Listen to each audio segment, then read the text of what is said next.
वाहेगुरु जी का खालसा, वाहेगुरु जी की फतेह।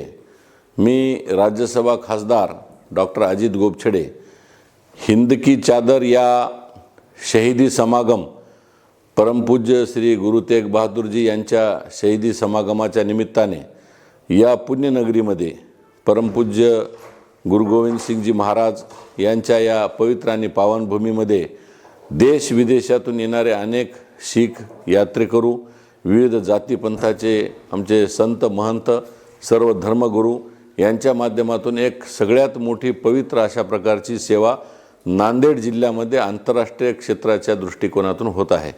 तर अनेक या भागातील तेलंगणा, आंध्र प्रदेश, महाराष्ट्र, उत्तर हिंदुस्थान, दक्षिण हिंदुस्थान व तसेच विदेशातून येणाऱ्या सर्व यात्रेकरूंचं मी मनापासून स्वागत करतो। नांदेडकरांना अशी विनंती करतो की हा ऐतिहासिक दिवस, पवित्र दिवस आपल्या दृष्टीने गुरु गोविंद सिंगांच्या कृपेने आणि गुरु तेग बहादुराच्या शहीदी समागमाच्या निमित्ताने आपल्याला हा पवित्र दिवस लाभलेला आहे। आपण सर्व नांदेडकरांनी आपापल्या घराच्या समोर रांगोळी टाकावी, आपापल्या घरासमोर कमानी कराव्यात, आपापल्या गल्लीमध्ये त्या ठिकाणी चांगल्या पद्धतीने येणाऱ्या यात्रूंचे आपण फुलाच्या माध्यमातून त्यांचे स्वागत करावे। संत महंत धर्मगुरू यांना आरतीने ओवाळावे व आपल्या माध्यमातून या ठिकाणी अहोरात्र आपल्याला 72 तास सातत्याने आपल्याला लंगर सेवा द्यायची आहे। त्यामुळे आमच्या सर्व पदाधिकाऱ्यांना माझी विनंती आहे की आपण त्या भागामध्ये स्टॉल लावावेत। जागोजाग आपण स्नॅक्स असेल, पाणी असेल, थंड पाणी असेल, अनेक विविध प्रकारच्या सेवा आपण या यात्रेकरूंसाठी द्याव्यात। कारण लाखो यात्रेकरू विविध ठिकाणावरून येणार असल्यामुळे नांदेडकरांना मी विनंती करतो की हा आपल्या नांदेडच्या दृष्टिकोनातून एक पवित्र क्षण आहे। तर ही सेवा पुन्हा पुन्हा होत नाही, ही सेवा आपल्या हातून घडली पाहिजे। गुरुची सेवा आपल्या हातातून घडणे हे एक पवित्र कार्य आहे, धार्मिक कार्य आहे।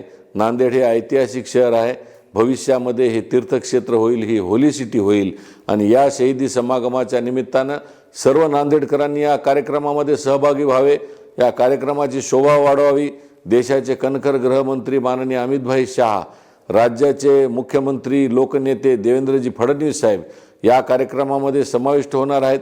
उत्तर प्रदेशचे मुख्यमंत्री योगी आदित्यनाथ जी आहेत, दिल्लीच्या मुख्यमंत्री रेखा गुप्ता जी येत आहेत, अन्य सर्व प्रांताचे मुख्यमंत्री, राज्याचे सर्व प्रमुख मंडळी या शहीदी समागममध्ये येणार असल्यामुळं नांदेडकरांनी या सर्व संतांची सेवा करावी, या यात्रेकरूंची सेवा करावी, या कार्यक्रमाची शोभा वाढावी। या कार्यक्रमामध्ये सहभागी होऊन आपण जे प्रकारे जे काही जसे यथायोग्य सहयोग करता येईल त्या पद्धतीने सहयोग करावा आणि नांदेडमधला हा ऐतिहासिक सोहळा यशस्वी करावा असे मी नांदेड आणि परिसरातील सर्व तमाम जनता बंधू भगिनींना राज्यसभा खासदार डॉक्टर अजित गोपछडे विनंती करतो। वाहेगुरु जी का खालसा, वाहेगुरु जी की फतेह।